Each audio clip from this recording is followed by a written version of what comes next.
नमस्ते। म तपाईलाई चाहिँ नेपाली इन्डियन किचनहरुमा चाहिँ कुन चुलो प्रयोग हुन्छ त रेस्टुरेन्टको लागि, सानो रेस्टुरेन्ट अथवा ठुलोको लागि भनेर चाहिँ म तपाईहरुलाई देखाउन गइरहेको छु।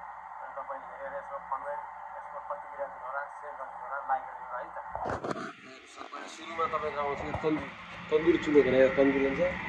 यो पुरी नामको तन्दुरी नामको हुन्छ। यसमा चाहिँ ग्यास यहाँ जान्छ, यसमा नान रोटीहरु पकाइन्छ।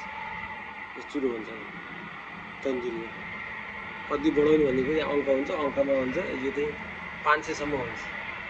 यहाँ चाहिँ यहाँ चाहिँ नान रोटी पराठाहरु हालिन्छ। यो तन्दुर भयो। यसलाई चाहिँ तन्दुर भन्छ। तन्दुर भएपछि यो चाहिँ फ्राई हुन्छ। फ्राई चाहिँ यस्तो समोसाहरु चाहिँ फ्राई गर्नको लागि चाहिँ यो चाहिँ यहाँ हालेर यो चाहिँ फ्राई गरिन्छ है।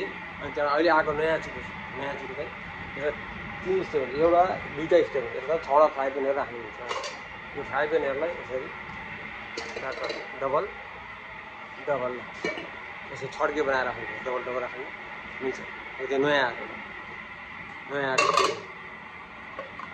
चुलो यो। अनि यो चाहिँ डबल हुन्छ। डबल यसमा कुलर सिस्टम छ। यहाँ तल कुलरमा राख्नुहुन्छ। यस्तो कुलर सिस्टममा यहाँ पानीको फ्लो तल जान्छ। यो 3 स्टेप, 1 स्टेप 2 स्टेप, 1 2 3 4 5 6 6वटा स्टेप हुन्छ। यो चाहिँ डबल 2 स्टेप भयो। तर यसमा चाहिँ प्लस तपाईको चाहिँ के हुन्छ भनेदेखि चाहिँ यसमा कुकिङ हुन्छ, पकाइन्छ। यो पकाएर यहाँ फ्राई प्यानहरुको लागि हुन्छ। प्लस अनि यो चिकनहरु राख्नको लागि चाहिँ ब्रेडहरु राख्नको लागि तलको स्टेपमा हुन्छ। त्यसपछि अब तपाईको ठुल्ठुलो हन्डीहरु पकाउँछ। जस्तो अहिले हामीले हामीले यो गरिरहेको मासुहरु पकाउनको लागि, भात पकाउनको लागि यो चुलो छ। यस्तो चुलो तपाईले बुझिसक्नु होला। ठुल्ठुलो पकाउनको लागि अब मासु, भात ठुल्ठुलो 2 घण्टा पकाउनको लागि यो चाउमिन फ्राई गर्नु यो। अनि त्यो डबल स्टेप भयो नयाँ आएको। डबल 2 स्टेप हुन्छ। त्यसपछि अब यो समोसा फ्राई गर्न लगाएको नान रोटी गरेर तन्दुर। यो भाँडाकुँडा यहाँ मासतिर यसरी राख्नुहुन्छ। भाँडा पकाउनु भए सजिलो हुन्छ।